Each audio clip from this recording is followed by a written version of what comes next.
So hello everyone, कैसे हो आप सब। जय श्री केदार। मैं हूं Sachin and welcome back to the channel Uttarakhand beauty.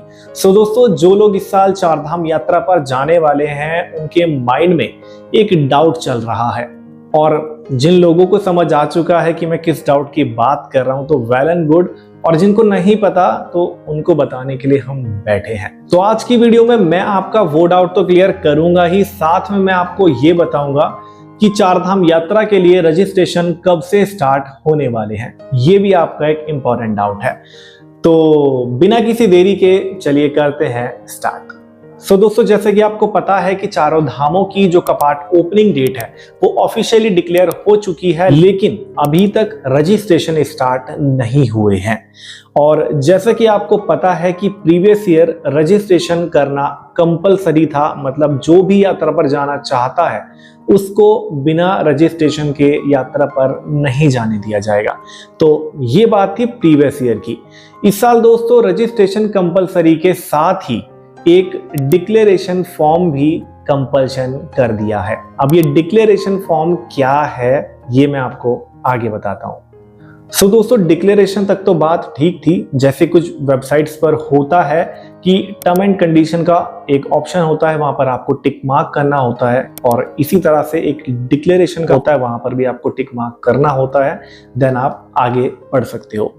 But Chardham यात्रा के रजिस्ट्रेशन की ऑफिशियल वेबसाइट पर आपको डिक्लेरेशन फॉर्म सबमिट करना है। अब ये डिक्लेरेशन फॉर्म में आपको क्या क्या पॉइंट्स दिए हैं वो मैं आपको बताता हूं।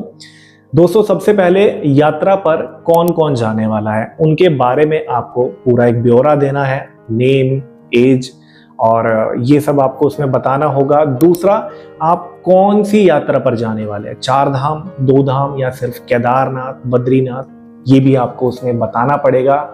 आप किस व्हीकल से जा रहे हो और व्हीकल नंबर भी वहां आपको सबमिट करना होगा। साथ ही आप इस पूरी यात्रा में कहां कहां रुकने वाले हैं, प्लेस एंड होटल नेम भी आपको वहां सबमिट करने होंगे।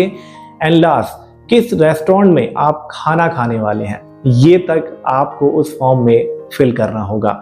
देन आप उसको फॉर्म को वहां सबमिट कर सकते हैं, और ये फॉर्म दोस्तों आपको चारधाम यात्रा की जो ऑफिशियल वेबसाइट है वहीं पर आपको फिल करके अपलोड करना होगा। अगर आपके पास डिक्लेरेशन फॉर्म नहीं होगा तो आपको यात्रा पर नहीं जाने दिया जाएगा।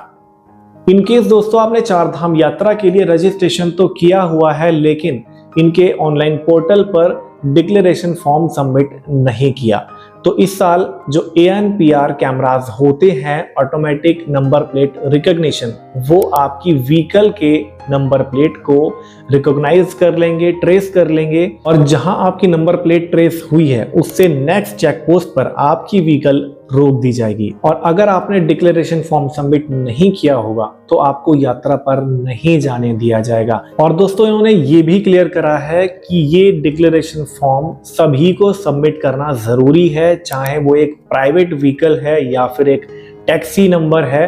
सभी को डिक्लेरेशन फॉर्म ऑनलाइन अपने रजिस्ट्रेशन के पोर्टल पर रजिस्ट्रेशन करते टाइम ही अपलोड करना होगा।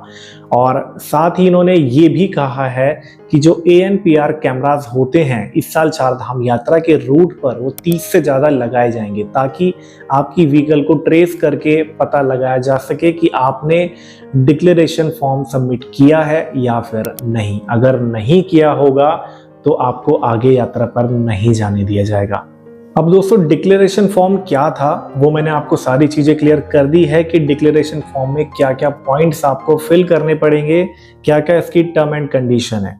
नाउ अब बात ये आती है दोस्तों कि ये सिर्फ एक न्यूज आई है चारधाम यात्रा के रिगार्डिंग। अब ये इस यात्रा में कितना अप्लाई होगा ये तो अभी किसी को नहीं पता है। ये जस्ट एक न्यूज आई है कि ऐसा हो सकता है, होगा या फिर नहीं ये भी किसी को नहीं पता है। लेकिन जो उत्तराखंड की टैक्सी मैक्सी फेडरेशन है उन्होंने इसके अगेंस्ट आवाज उठाई है, और उन्होंने कहा है कि अगर आप इस डिक्लेरेशन फॉर्म को कंपलसरी कर देते हो या फिर इसको पूरी तरह से लाते हो तो जो लोकल एम्प्लॉयमेंट है उस पर काफी ज्यादा इम्पैक्ट पड़ेगा। साथ ही जो लोग चारधाम यात्रा पर आ रहे हैं उनको भी काफी परेशानियां उठानी पड़ेगी, काफी प्रॉब्लम्स फेस करनी पड़ेगी।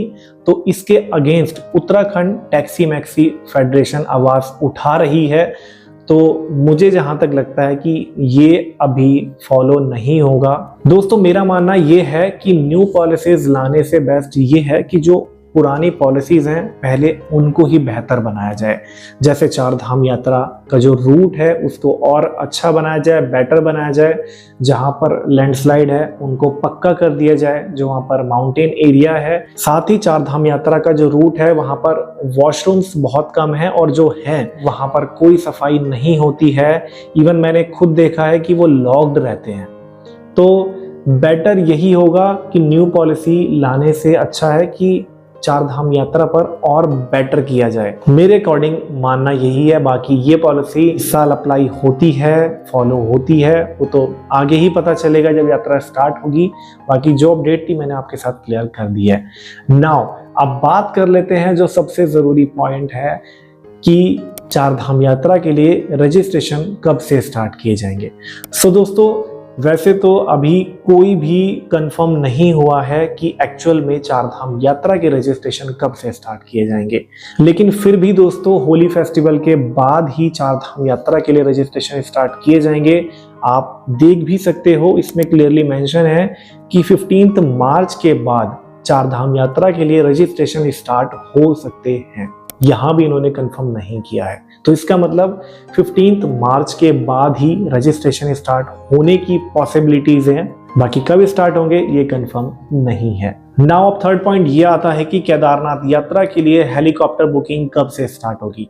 सो दोस्तों जब तक रजिस्ट्रेशन स्टार्ट नहीं होंगे तब तक हेलीकॉप्टर बुकिंग के बारे में कोई अपडेट नहीं आएगी। जब रजिस्ट्रेशन स्टार्ट होंगे उसके बाद ही आप हेलीकॉप्टर बुकिंग कर सकते हैं। अगर मैं प्रीवियस ईयर की बात करूं तो 20 अप्रैल से केदारनाथ यात्रा के लिए हेलीकॉप्टर बुकिंग स्टार्ट कर दी गई थी, लेकिन इस साल हेलीकॉप्टर की बुकिंग कब स्टार्ट होगी तो वो रजिस्ट्रेशन के बाद ही कंफर्म हो पाएगा। बाकी दोस्तों चार धाम यात्रा के रिगार्डिंग जो भी लेटेस्ट अपडेट थी, न्यूज थी, वो मैंने आपके साथ शेयर कर दी और ये जानना बहुत जरूरी है जो लोग यात्रा करने आ रहे हैं। चैनल को सब्सक्राइब आप जरूर कर लेना ताकि जो भी अपडेट हम आपके साथ शेयर करें वो आपके पास टाइमली आ जाए।